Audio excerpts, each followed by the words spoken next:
Bien amigos, el Ejecutivo observó la ley que declara la moratoria al ingreso de los organismos vivos modificados, OVM, conocidos como transgénicos, por un periodo de 10 años. Y acá está con nosotros Renato Trinidad Ardiles, director de Agronoticias, para comentarnos sobre esta mala noticia. Renato, buenas noches, Ricardo. Buenas noches, compatriotas de la macro-región sur.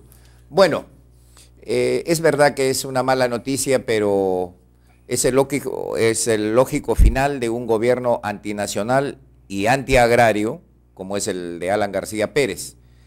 Lo novedoso en todo caso, tampoco es novedoso la verdad, sino es una redundancia, el oficio mediante el cual ha vetado a la moratoria, recoge los mismos argumentos ampliados de los científicos, entre comillas, que se han echado frente a los transgénicos, sin duda por intereses crematísticos. Pero lo curioso es que el argumento principal dice que la evaluación efectuada por el Poder Ejecutivo se estima conveniente observarla por considerar que un plazo de 5 años sería suficiente para la capacitación técnica que se exige. Mejor dicho, el gobierno está de acuerdo con la moratoria. Pero igual lo veta con una serie de argumentos falsos. Por ejemplo, dice que la ley riñe con convenios internacionales suscritos por el país sobre la biotecnología moderna. Por el país no, fue suscrito por los gobiernos sin conocimiento de la nación. Y ya esto iba en contra de la ley de consulta previa, porque la biodiversidad está en la esfera fundamentalmente de los pueblos indígenas, como son las comunidades campesinas y nativas. Otro argumento que es falso, mucho más falso, más escandaloso que todos, es el que se refiere, dice que en primer lugar el territorio peruano se encuentra 84 microclimas de los 114 que existen en el mundo. Está confundido las zonas de vida con los microclimas, que es cosa distinta. Bueno, pero lo esencial es que dice, es un país accidentado con extensas áreas desérticas en la costa. Y mira lo que dice el gobierno de Alan García, compatriotas agricultores.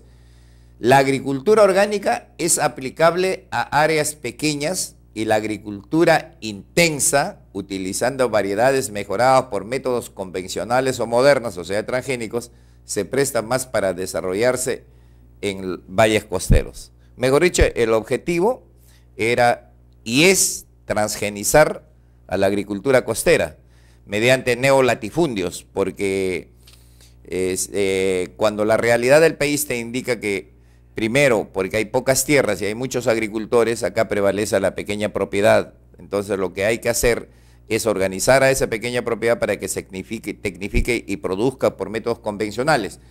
Luego dice que es necesario implementar todas las tecnologías posibles para generar conocimiento sobre nuestra agrobiodiversidad, para mejorarle y darle valor agregado. Bueno, esto confirma lo que decíamos. Acá el objetivo de fondo era apropiarse de los grandes recursos genéticos del país, el camu camu, la chirimoya, la lucma, la vicuña, la alpaca, sin que las transnacionales paguen derecho alguno. Luego incurre en otra mentira cuando dice, en cultivos sería importante generar especies frutales con maduración retardada, con mayor contenido de vitamina C, o por qué no podría ser E, o por no A, pero dice vitamina C, que soportarían mejor el transporte o tendrían mejor acogida en los mercados de consumo. Entre paréntesis, chirimoya, lúcuma, cítricos. Mejor dicho, ya querían transgenizar esos productos. Exacto. Increíble. ¿No? En especies forestales maderables valiosas podemos desarrollar plantas resistentes a plagas y enfermedades que les permita mejorar la calidad. Luego incurre en unas mentiras aún más escandalosas. Dice, el Centro Internacional de la Papa ha creado una variedad transgénica de papa totalmente resistente a la polilla de los Andes, plaga que causa pérdidas económicas por más de 50 millones de dólares y hasta el 68% de la cosecha. Mira la precisión matemática. Si los agricultores, productores de papa, hubieran perdido 50 millones de dólares, no habría una sola papa que comer en el Perú. Uno, si hubieran perdido el 68% de sus cosechas, igual, pero no hay ninguna relación entre una u otra, es otra falacia. O sea, cuando dices, por ejemplo, ¿qué me quiere decir con eso de 50 millones de dólares? Que esa cifra es inventada. Inventada, pero si hubiesen perdido 50 millones de dólares los agricultores, quiere decir que la producción de papa hubiese sido pues una ruina. Una ruina. Y si hubieran perdido el 68, imagínate que haya perdido dice que la polilla de los Andes causa el 68%, hasta el 68% de la pérdida de la cosecha. ¿De dónde sacaron eso? Bueno. Otro dice, asimismo el INIA viene desarrollando una variedad transgénica de papayo resistente al virus de la mancha anillada, enfermedad que ha causado ya el exterminio de 7.500 hectáreas de papayo en los departamentos de Huánuco, San Martín, Junín y Ucayali, estimándose que los productores de papaya tienen pérdidas anuales superiores a los 40 millones de soles y los afectados serían 25.000 productores de papaya. ¿500.000 hectáreas, dijo? No, dice que los afectados serían, la superficie afectada sería 7.500 hectáreas. Muy bien. Voy a responder y finalmente, dice que el objetivo de los transgénicos es incrementar la productividad de alimentos frente a la amenaza del hambre. Esta es Agronoticias número 365 correspondiente a mayo, donde demostramos que hay agricultores que producen maíz amarillo duro, uno de los productos de los que, o más socorridos para justificar esto, que en el caso de Chepén, Rafael Sánchez produce 15.700 hectáreas, Juan de Dios Acuña de Barranca produce 14.400 y el potencial del transgénico es 14.000 kilos por hectárea. Entonces acá nosotros presentamos una lista de agricultores que utilizan semillas de maíz convencional. Pero al mismo tiempo, por eso ese es no querer ver. Acá está el remedio para la famosa mancha anillada del papayo. La Universidad Nacional Agraria de la Selva ha desarrollado un método que permite controlar a esta enfermedad combinando filas de papayo con filas de plátano. Por alguna razón, el virus que ataca al papayo se inhibe ante el plátano. Pero no quieren ver, no quieren ir a la universidad para aplicar este método. Y acá el rector de la universidad nos dice claramente que con este método es posible salvar al papayo del Perú, y dice, se puede lograr hasta un 80% del potencial genético de las variedades, o sea, entre 25 y 30 toneladas por hectárea con este método. De modo que, una vez más, se niega lo que está haciendo un centro de investigación para tratar de imponer la papaya transgénica, sin que se haya querido informar de dónde viene la tecnología, cuánto ha costado y cuál va a ser la relación costo-beneficio. De modo que la argumentación del gobierno se cae por sí sola, primero porque dice, reconoce que la moratoria es necesaria, dice 5 años, no 10. Pues bien, eso debería decirlo en sus propuestas, pero no lo dice, sino solo en la introducción.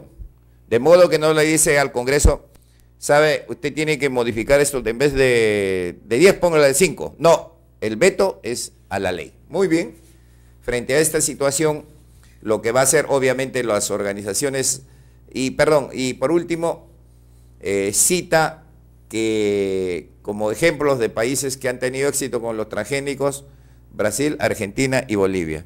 Soya, maíz. Qué interesante que Bolivia se haya convertido en un ejemplo para el Perú en los últimos tiempos, ¿no? En todo lo otro siempre se miraba con cierto desdén injusto, pero que tampoco es cierto lo que los bolivianos hayan admitido la proliferación de los transgénicos, sino han admitido lo que ya está dentro, como si nosotros ya tuviéramos acá la soya y no tenemos otra situación que aceptarla, porque además Bolivia está exportando aceite de soya. Bueno, en resumen, esta es otra ignominia del gobierno de Alan García Pérez contra el agro y el Perú. Ignominia es la palabra más apropiada para definir eso.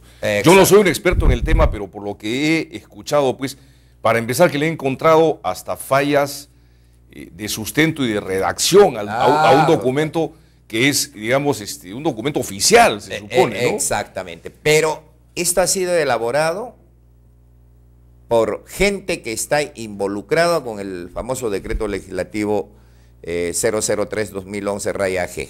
Esto no ha sido redactado por gente del gobierno, sino por estos mismos, lo cual prueba que el gobierno está coludido con los caballos de Troya internos y externos de las transnacionales. ¿Qué hacer, Reinaldo Trinidad Ardiles, de aquí para adelante? Creo que ya la suerte de los transgénicos está echada. Nadie dice, repetimos, hay que precisar, que la transgénesis es como el cuchillo. Sirve para picar carne, para pelar fruta o para cortarle el pescuezo al prójimo, como lo uses. O como la electricidad también, ¿no? Claro.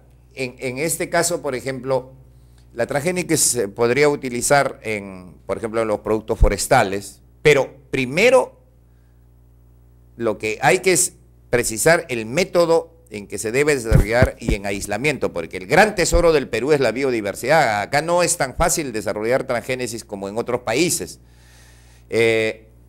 Bueno, en consecuencia, pienso que se va a cumplir lo que ha anunciado el presidente proclamado Ollanta Humala, en el sentido que el Poder Ejecutivo sí va a declarar la moratoria, posiblemente en coordinación con el Congreso de la República, en vista de que ahora queda un antecedente. El propio gobierno saliente dice que serían necesarios 5 años.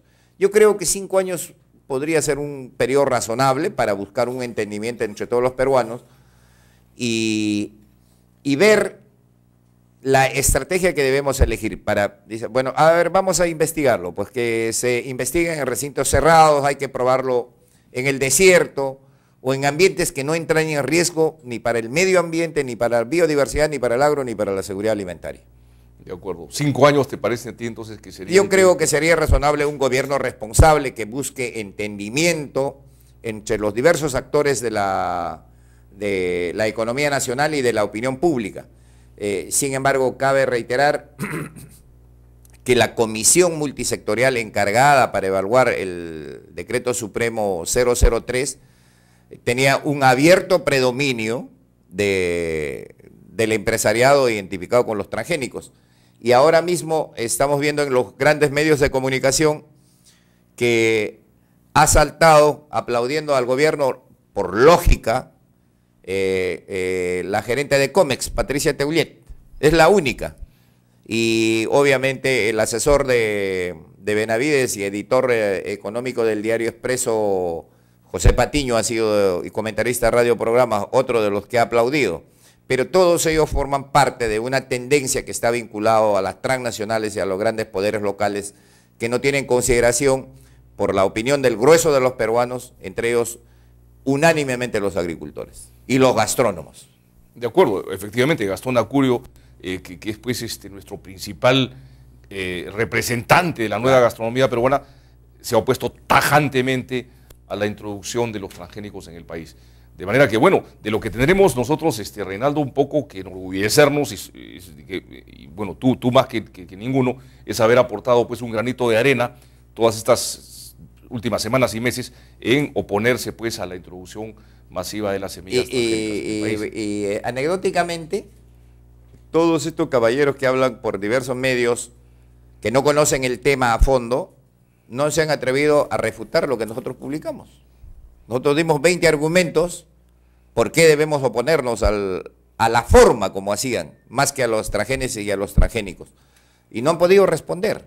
No pueden o no quieren, en todo caso. Si no, hacen una especie de diálogo sordo. Por otro lado, para terminar, el gobierno se va también cargando con el oprobio de haber vetado a la ley de consulta, del derecho de consulta a los pueblos indígenas, que forma parte de un acuerdo internacional suscrito por el Perú en la Organización Internacional del Trabajo. Entonces, el gobierno es agilito para hacer todo aquello que va en contra de la mayoría de nuestro pueblo. Lamentablemente está ocurriendo en estos últimos días. Reinaldo, muchísimas gracias una vez más por tu presencia. Vamos a unos cortes comerciales y continuaremos hablando de transgénicos. Esta vez el ingeniero Edwin Chávez Prado nos comentará también su oposición a la introducción de los transgénicos en el Perú y a los argumentos de los principales defensores de su introducción a nuestro país. Regresamos.